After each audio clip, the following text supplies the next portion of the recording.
Oh, Antasari, rumah Antasari ya? Iya, rumah Oh, Antasari. itu tuh kosannya Yola tuh yang digusur. Oh iya. Ternyata lu cinta ya. Itu admin gue tuh kan kokos di situ Iya, tuh iya, si iya. Yola. Ngekos di situ dia. Sekarang Pak, suruh saya harus ngekos lagi deh sekarang. Ada harus pindah, digusur, dibeli sama rumah ID. Wah. Sorry ya, nggak sengaja. Ada 2-3 ormas. Nilainya udah mirip-mirip tuh antara satu lokasi dan lain.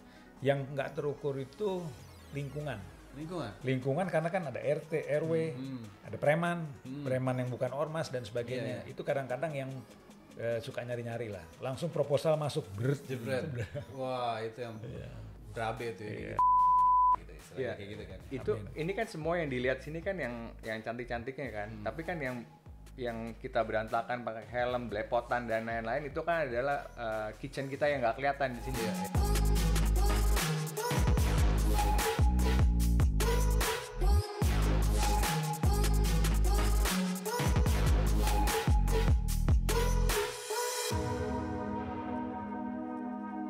Halo Pod Friends, apa kabar semuanya? Ketemu lagi dengan gua Bima. Wah, di Grand Divra Pod seperti kali ini kita mau ngobrol-ngobrol seru dan kupas tuntas ya dengan developer yang udah nggak asing lagi, kenamaan di Jakarta Selatan.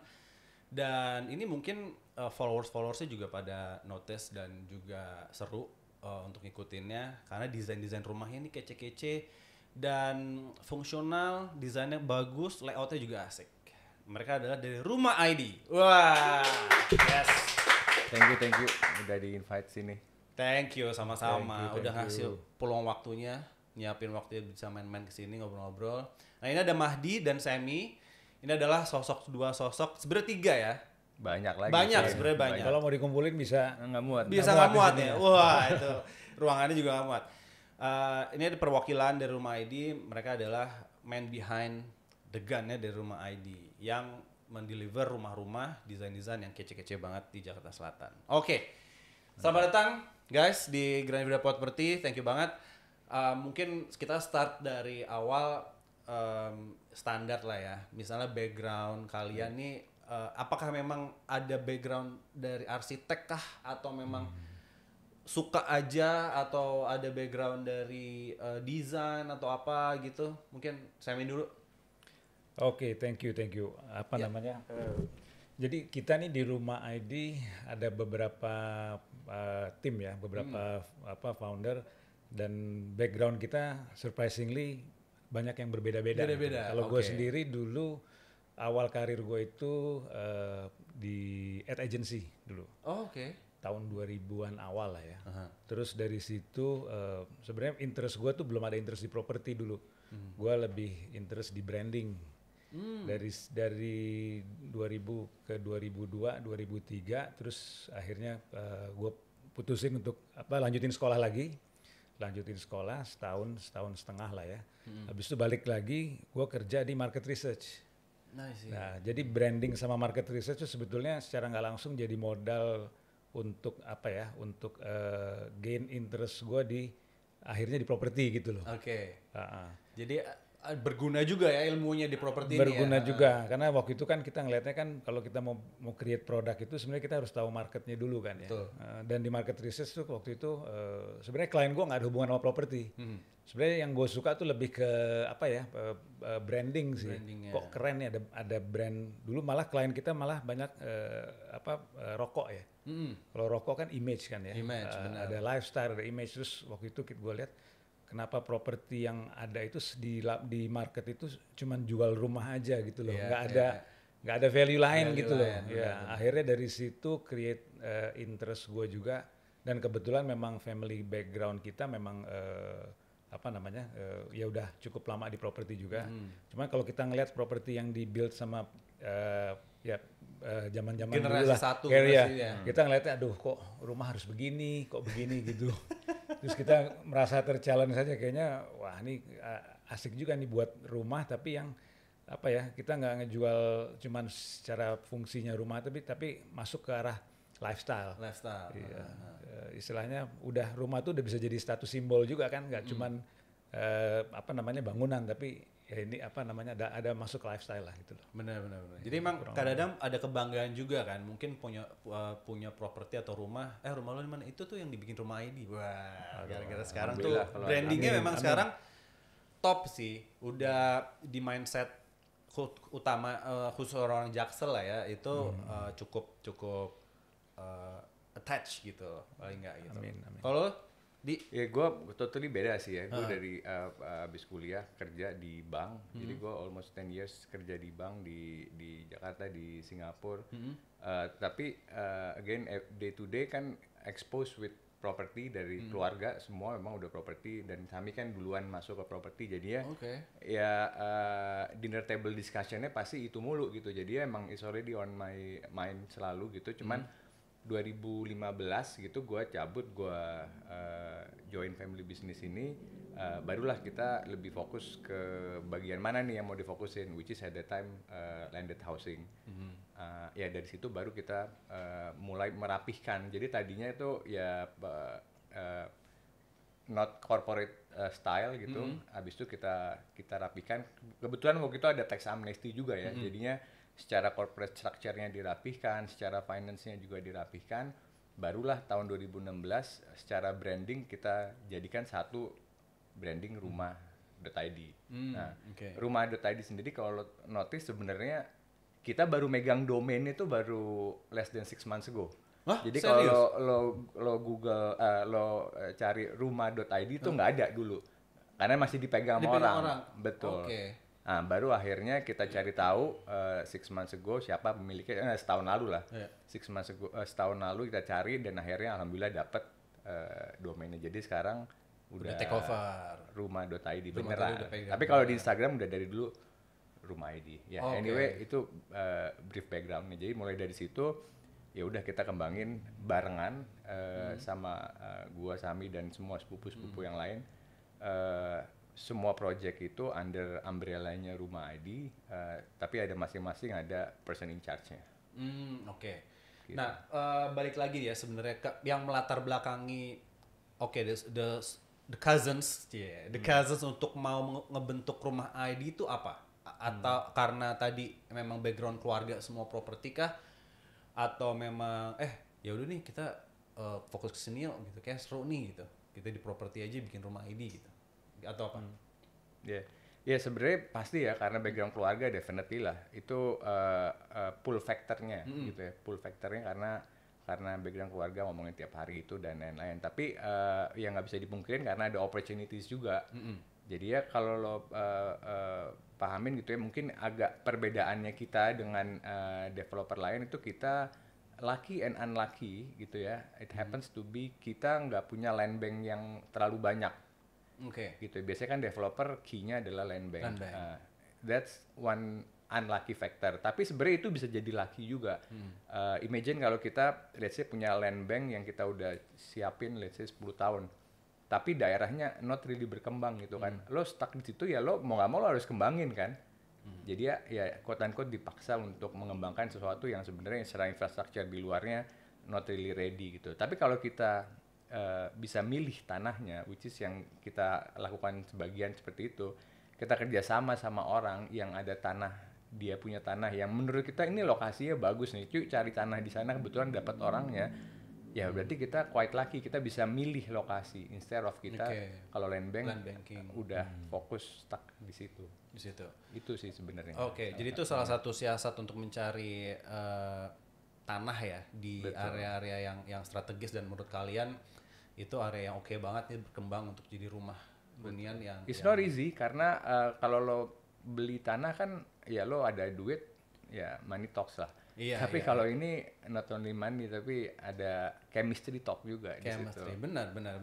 Dan juga chemistry sama lingkungan kan. Lu juga kan survei itu ini oke nggak nih dibikin rumah seperti ini ya gitu. Kayak experience lo deh yang tersulit atau yang termudah gitu dalam mencari land untuk dibangun itu apa sih gitu mungkin Sami? Iya mungkin apa ya sebenarnya kita coba mengkurasi tanah-tanah yang punya potensi tapi mungkin dia nggak bisa unlock gitu loh. ya mungkin orang mau punya tanahnya besar tadinya, terus dia mau jual, atau mungkin tanahnya dulu tuh awal-awal proyek kita tuh banyak kita dapat tanah-tanah yang masuk ke dalam, terus jalannya kecil, gangnya kecil, sampai arsitek sempat ngobrol, gue kalau dikasih proyeknya rumah ini pasti masuknya susah ke dalam-dalam. Jalan satu mobil gitu ya. Iya, tapi ujung-ujungnya tetap di Jakarta Selatan. Kayak dulu zaman-zaman awal kan kita di Jagakarsa, di Kebagusan itu masih jalan-jalan kecil masuk ke dalam. Gue aja biasa tinggal di daerah Kemang dan sebagainya, masuk ke sana nih nyaman, apaan ya? Iya. Kampung lagi gitu.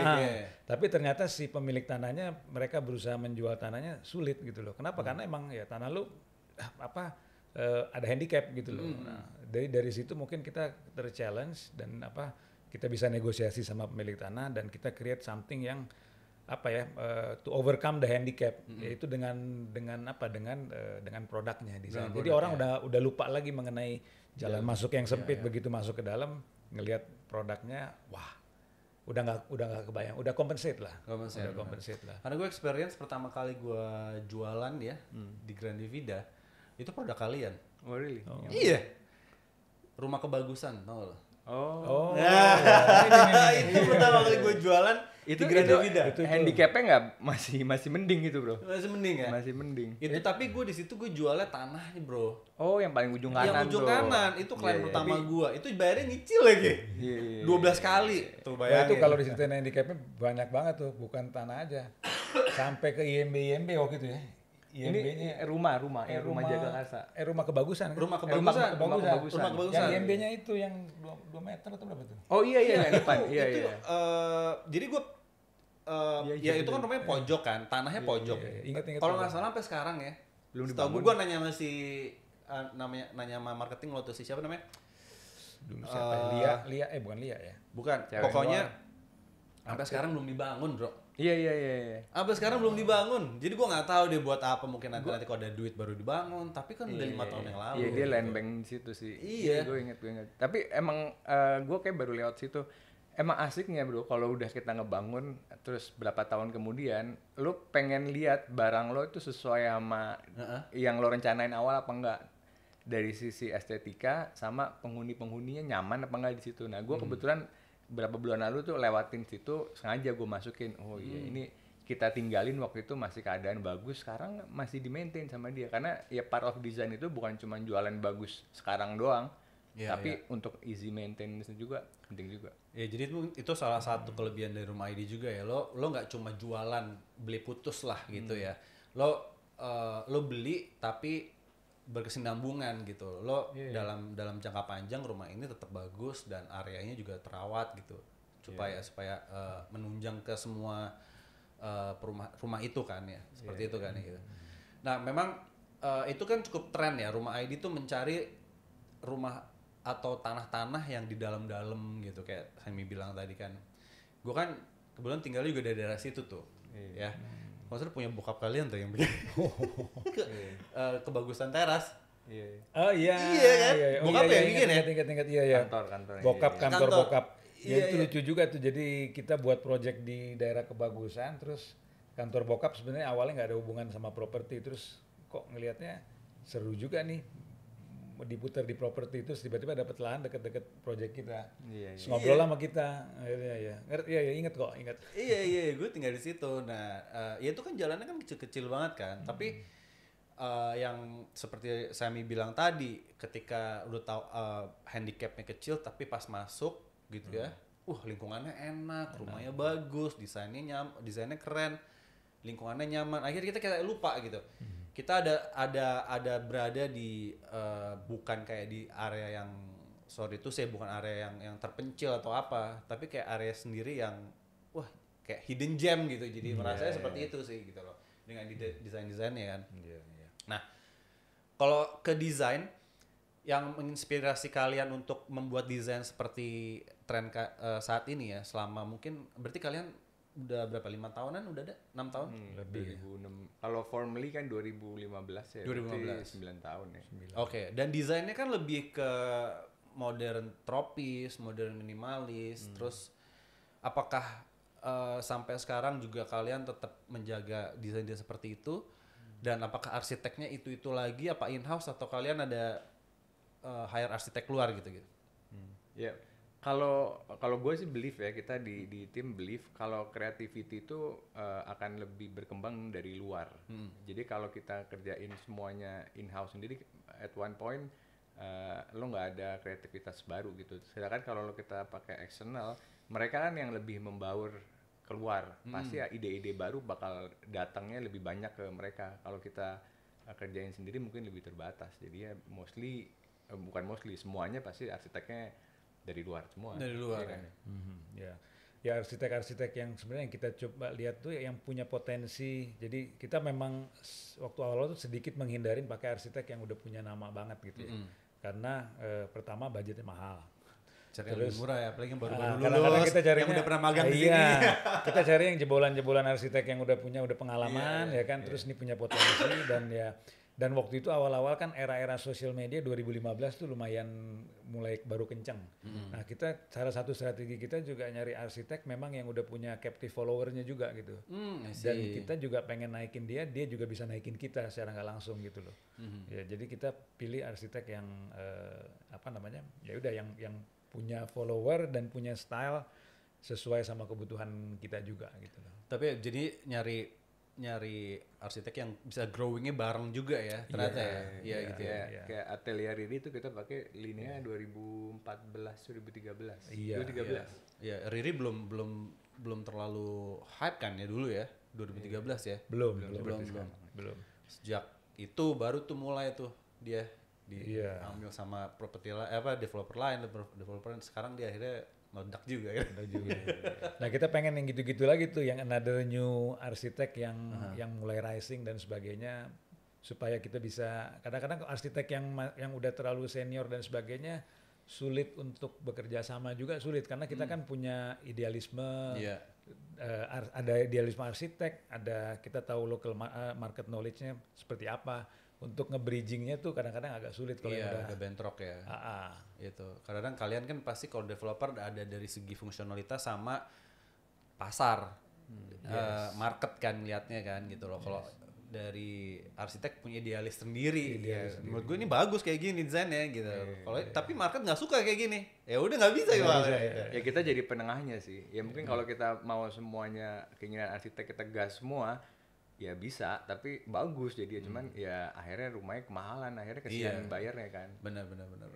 Nah kalau dari desain itu kalian ada kayak mematenkan nggak sih untuk desain itu bisa nggak sih kayak gitu? Desain. Ya misalnya kayak lo punya desain seperti ini nih kayak gini. Nah ini udah menjadikan memang kadang-kadang itu jadi ciri khas kalian tuh, jadi ciri khas rumah ID kan.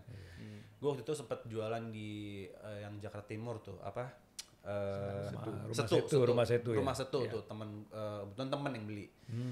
Cocok banget. Nah desainnya kan model kayak depan segitiga. Itu tuh terus diadopsi ke yang Rumah Setu 2 ya. Paradesa Setu.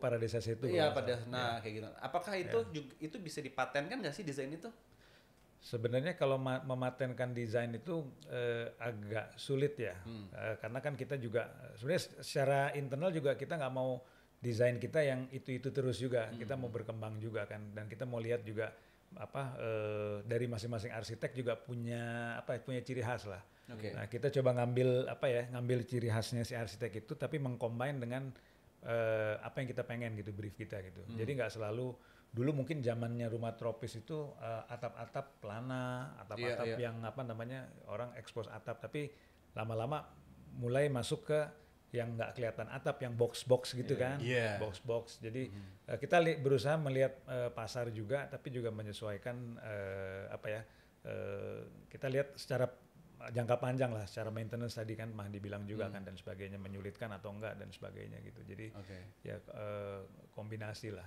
Dan menurut kita juga karena di Rumah ID ini kan ada beberapa project manager ya, mereka punya idealisme masing-masing. Jadi kita pengen juga masing-masing project manager mengeluarkan ininya dia, sisi idealismenya dia kalau dia mau mendesain sebuah project tuh seperti apa dan sebagainya. Jadi lebih kaya lah. Kita as if kita punya artis lah, kan masing-masing punya punya pengalaman terhadap desain dan sebagainya. nanti dia akan curahkan di project yang dia kembangin gitu. Kembangin itu. Tapi kita juga ngeliat banyak kok yang desain kita yang ditiru sama orang gitu ya. Iya. Ya nggak apa-apa ya. Mau ditiru juga ya. Kita senang malah kalau ditiru, berarti kan kita dia giving a good impact gitu ya. Berarti dia acknowledge kan, dia suka sama desainnya gitu. Iya. Nah, kalau di Rumah ID sendiri itu untuk satu project itu tuh memang hanya untuk that company atau masing-masing dari Rumah ID boleh punya project masing-masing? Ya jadi kalau corporate structure-nya kita yang namanya Rumah ID yang developernya ya. Developer itu kita ada satu PT namanya Rumah Developer Indonesia, panggilannya Rudi. Nah, di bawah Rudi itu ada beberapa PT lagi yang menaungi beberapa project di bawahnya. Gitu. Jadi ada beberapa PT, tapi semuanya own atau under umbrella-nya si Rumah Development Indonesia Rudi itu. Jadi masing-masing kalian juga Mahdi punya project sendiri. Semi juga punya project sendiri, tapi semua under Rudi. Under Rudi itu. Duitnya semua ke Rudi. Bagi-bagi deh, bagi-bagi. Oke, nah mungkin buat teman-teman yang developer baru nih ya, mungkin triknya untuk mencari tanah yang sesuai hitung-hitungan kalian ya sebagai developer dan harganya juga jadi nanti nggak terlalu mahal. Itu tuh triknya apa sih? Misalnya tadi lo ada kerjasama, terus pun misalnya lo harus beli tanah gitu ya, itu tuh tanah yang murah tuh gimana sih ukurannya gitu. Nah ini nih triknya nih, mungkin lo bisa ngasih atau terus harga yang pas tuh berapa sih untuk jualnya gitu, atau sekalian kalian cari margin berapa sih minimal. Iya lihat-lihatan. Tapi poinnya kan lo ujung-ujungnya lo mau jual rumah kan? Iya dong. Lo mau jual rumah, lo harus tahu dulu lo mau jualan barang kayak gimana, harga berapa, itu dulu yang lo harus tahu, bukan tanahnya cost berapa. Nah, karena percuma lo kalau dari lo harus bottom up lah, dari barang mau dijual berapa, baru lo turun ke bawah, lo hitung cost ini berapa, cost ini, cost perizinan, cost bangun, cost ini, sisanya baru ada budget untuk tanah berapa. Nah, ya lo compare aja ini harga tanahnya masuk nggak ke situ, kan lo udah tahu sisa berapa, lo mau untung berapa. Menurut lo untungnya cukup apa enggak? Kalau untungnya kegedean ya berarti masih bisa dilebihin buat tanah supaya deal gitu. Jadinya kalau kita sih approach-nya kebalikan ya. Jadi dari rumahnya harus product market fit-nya dapat. Baru habis itu lari ke kos-kos bawah. Berarti lo cari tahu dulu kan. Gue mau cari Kemang nih, let's say gitu ya. Cari Kemang, lo cari market berapa harga, kita mau main Kemang, main harga berapa nih gitu. Kalau Kemang kontak Grande Vida dulu bos. Gitu ya, Grande Vida dulu. Itu kan masuknya kan ke situ sebenarnya. Iya kan. Ini berapa sih? Ada harga berapa, rumah menariknya harganya gitu ya kan. Gitu. Baru kalian nentuin, gue pricingnya segini, mainnya segini, baru kalian cari tanahnya yang kayak sesuai harga gitu ya. Ya one of the approach kayak begitu ya. One of the approach gitu ya. Kalau tadi soal margin kalian lah gitu ya. Itu pasti kalian punya standar dong. Kita ini kan umum aja sebenarnya kan. Kita jualan rumah, jualan atau dagang juga kan semua kita punya margin minimal lah. Misal gue jual meja ini, gue dengan modal operasional gue minimal profit bersih gue 25% atau 30%. Kalau kalian ada patokan kayak gitu nggak sih? Kalau margin, kalau terus terang developer itu kan margin dari tanah ya. Kalau bangunan itu kan kontraktor kan yang punya margin sebenarnya kan. Kita hanya mengcover beberapa kos-kos operasional aja kan. Sebenarnya kita ngambil tipis banget sih dari bangunan. Kalau tanah itu kan sebenarnya mirip-mirip sama bisnis yang lain lah. 25-30%, kadang-kadang di atas 30% sampai 40% juga bisa. Tergantung sama lokasi, tergantung sama volume juga. Mungkin kalau daerah-daerah Kemang itu mungkin karena nilainya lumayan tinggi, mungkin secara volume produknya kan nggak banyak kan, mungkin sedikit kan. Mungkin kita bisa main margin di 30 sampai 40 dari nilai tanah, dari cost tanah mungkin masih bisa tuh ya. Tapi begitu kita main di produk yang massal itu mungkin ya nggak bisa di situ, mungkin di 20, 25 gitu. Volume ya jadinya. Volume. Iya benar. Dan faster moving lah. Kalau daerah Kemang mungkin modalnya juga lebih tinggi kita kan, karena dengan produk yang premium itu kita nggak bisa jual bangunan on progress, tapi harus jual fisik gitu loh. Orang mau mau lihat, mau nyentuh, mau dan sebagainya. Jadi kan modal yang kita keluarin juga lebih Iya, gede lebih gitu gede. loh. Yang satu project yang row house yang compare, di Arco tuh project siapa? Project lo ya, Sam? Iya, proyek gua. Oke, kalau itu harganya di 6 eman, 7 eman ya? Itu 6 sampai 7 eman. Nah, itu Oke. juga kan kita waktu awal kita deal sama pemilik tanah, kita lihat kayaknya nih, wah ini kalau udah harga di 6-7 eman nih, kita nggak bisa jual gambar nih. Kita harus bangun. Even secara pemasaran pun juga gua hold dulu tuh. Gua nggak mau cepet-cepet. Karena banyak kan ada agent, ada orang nanya, "Pak, ini berapa harganya berapa?" Tunggu dulu, bentar dulu gitu loh. Kadang-kadang pengalaman gua kalau udah kita rilis harga, terus ada buyer yang opportunis, itu ditawarin gila-gilaan. Iya. Karena kita produknya belum ada kan. Belum ada, Jadi instead kita mendingan kita tahan napas sedikit, ngejar di produknya udah mulai kelihatan. Jadi kita ada bargaining juga gitu loh. Oke. Nah, itu strategi kan beda-beda. Kalau lo kayak gitu juga kayak Semi. Misalnya lo punya produk. Lo sistemnya inden apa kalau strategi mirip kayak Semi juga? Iya, sebenarnya kan kalau secara bisnis ya, lo pengennya satu project itu lo exit cepat gitu kan. Tapi kalau berarti idealnya lo bangun semua. Tapi kan kita ada keterbatasan capital kan. Capital, benar. Jadi gua beda-beda. Kayak kalau gue kasih contoh di Jagakarsa, kita kerjasama sama ada investor. Jadi karena gue tahu ini produknya bisa jadi mass product dan kita jualannya jualan barang yang marginnya tipis. Jadi harus cepat kan movingnya. Iya, jadi gue masuk investor di situ, kita bangun semuanya 28 unit. Oke. At one go gitu. Ya pusing sih pusing banget. Tim construction-nya yang lebih pusing dibanding tim sales-nya. Nah, itu satu case kayak gitu. Tapi kalau di beberapa project lain kita ada barangnya itu bukan barang yang harga sweet spot gitu kayak yang Sami bilang, akan lebih di-appreciate kalau barang itu jadi. Nah, jadi cara kerjanya beda. Kita nggak ngebangun semuanya. Kita bangun environment-nya semaksimal mungkin dari gate-nya, kemudian landscape-nya, kemudian beberapa rumah contoh gitu.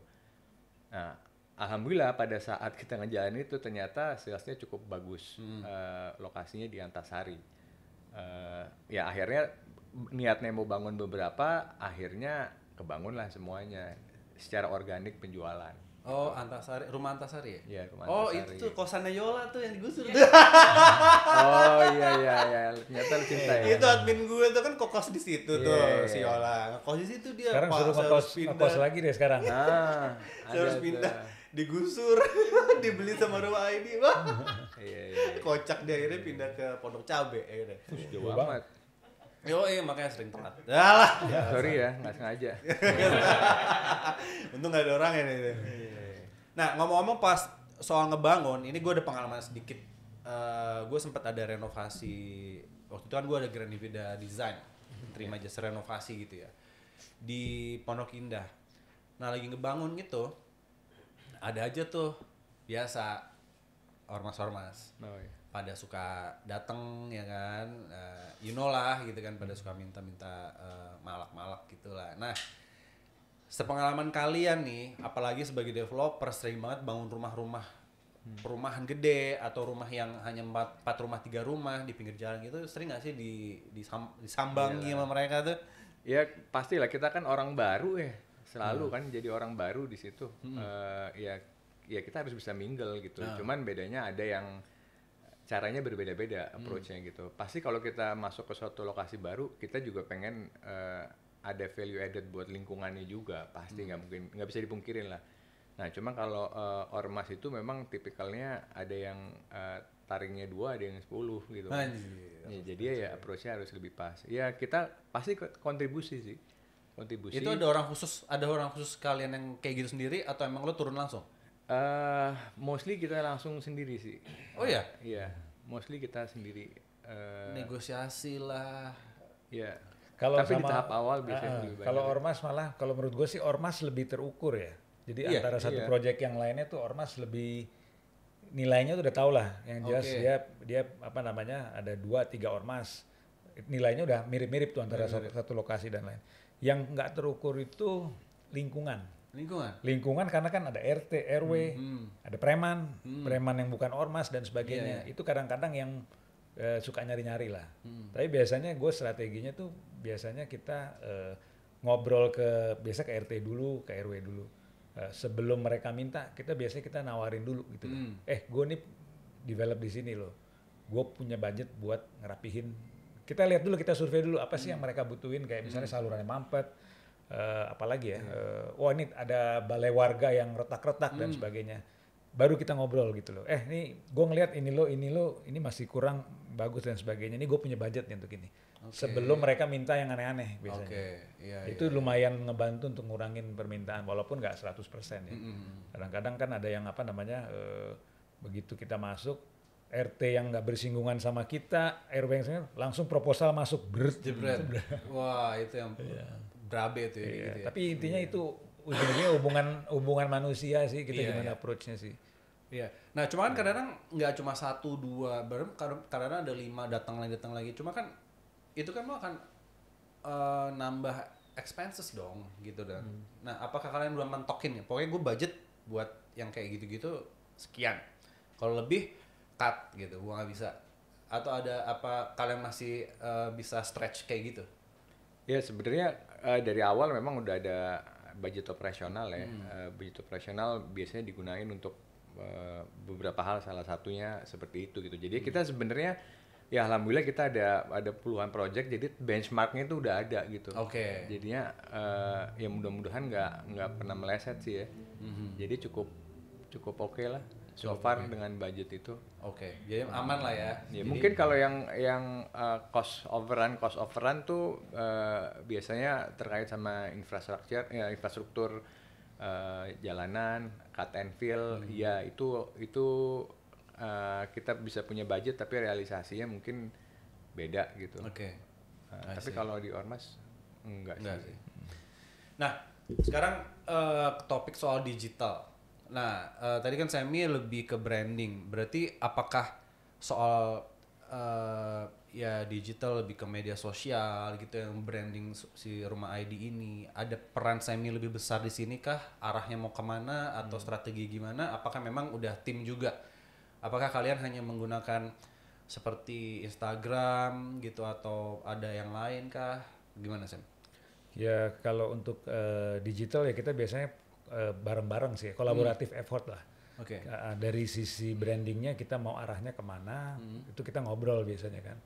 Terus strategi buat di sosial media dan sebagainya, itu kita juga ngelihat kan kita ada juga kita ada in-house team sama ada agency juga yang bantu kita juga.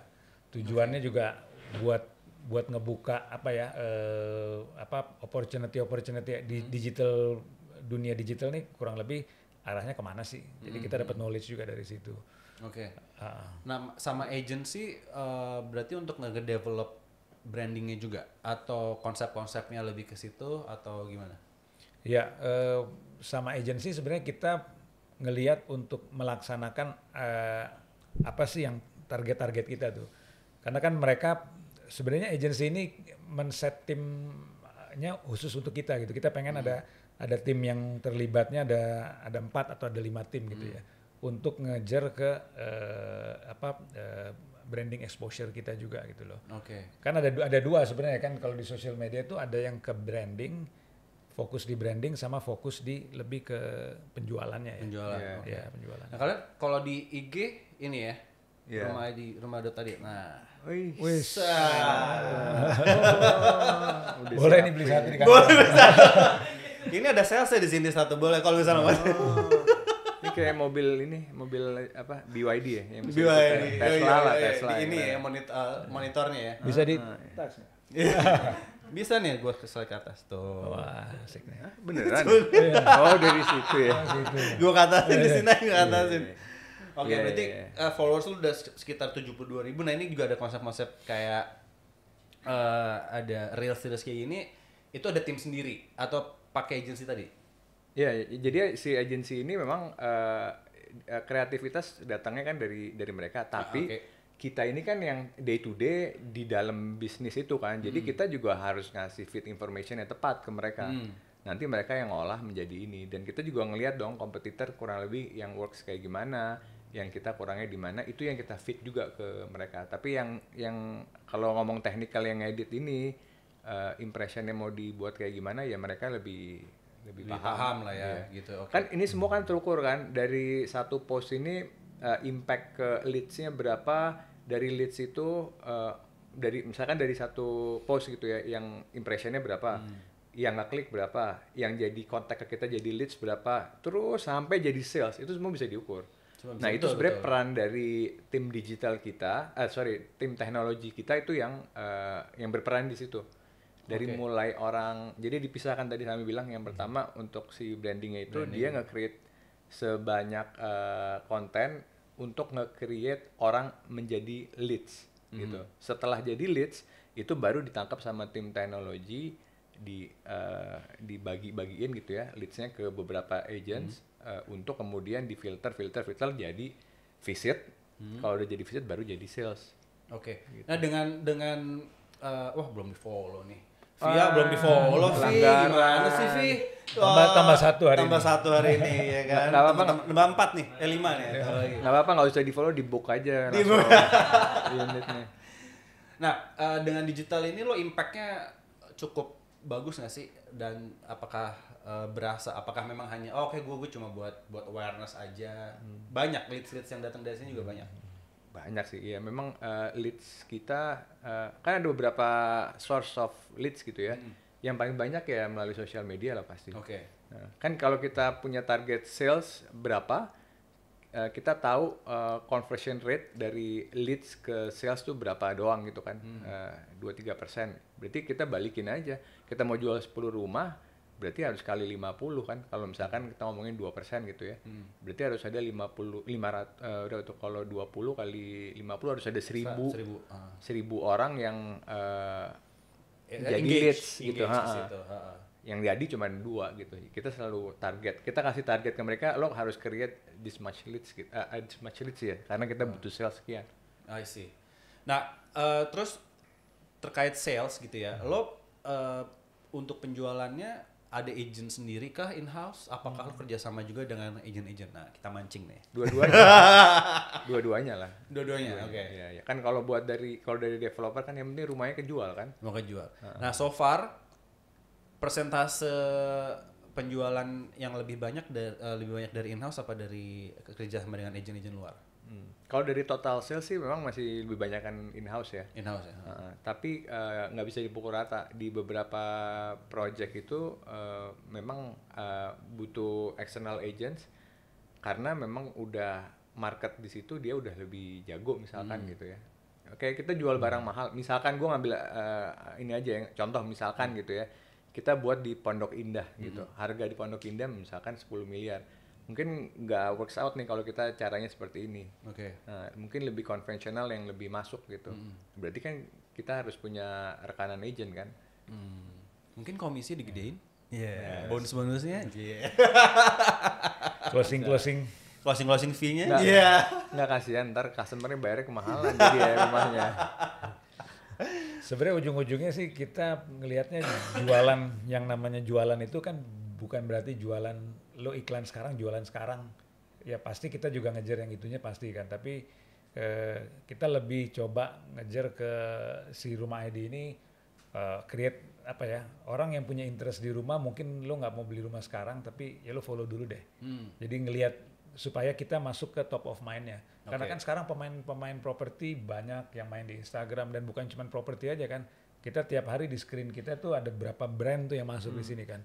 Kalau kita nggak ada di situ di top of mind, orang pasti akan lupa. Orang suka tapi orang lebih gampang lupa sekarang karena terlalu banyak yang masuk ke otaknya gitu loh.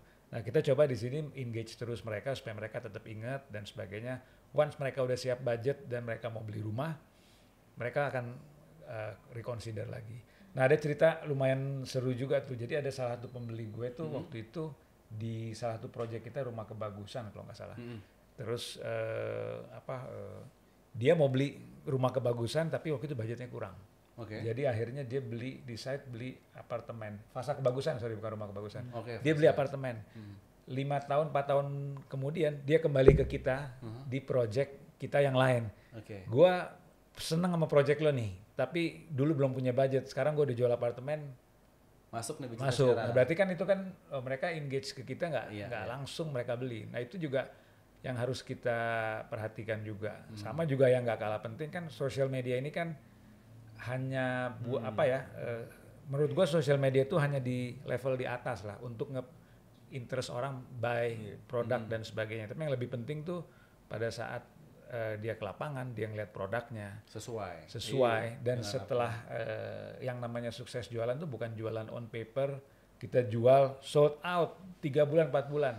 Delivery. Tapi delivery-nya dan mungkin let's say 3-4 tahun kemudian kita lihat lagi ke projectnya masih bagus, pasti mereka akan happy mereka akan refer ke teman-temannya. Teman-temannya, Itu yang lebih kita nyari lebih ke sana sebenarnya. Ya jadi ya tadi yang awal dibilang berkesinambungan, nggak cuma gua jual buat apa jual putus, terus rumah itu akhirnya ya udah gua udah nggak berharap, ya yang penting gua udah jualan gitu, udah nggak mikir ke situ kan, karena pengennya lebih tadi ada top of mind juga buat orang-orang yang beli di situ, dan dari mulut ke mulut, wah ini emang produknya bagus ya, mulut nyebar terus kan, akhirnya dia beli lagi gitu. Kalau jadi udah bisa ada guarantee bahwa lu kalau beli rumah ID pasti oke lah gitu, istilahnya kayak gitu kan. Itu ini kan semua yang dilihat sini kan yang cantik-cantiknya kan. Tapi kan yang kita berantakan pakai helm, belepotan dan lain-lain itu kan adalah kitchen kita yang nggak kelihatan di sini.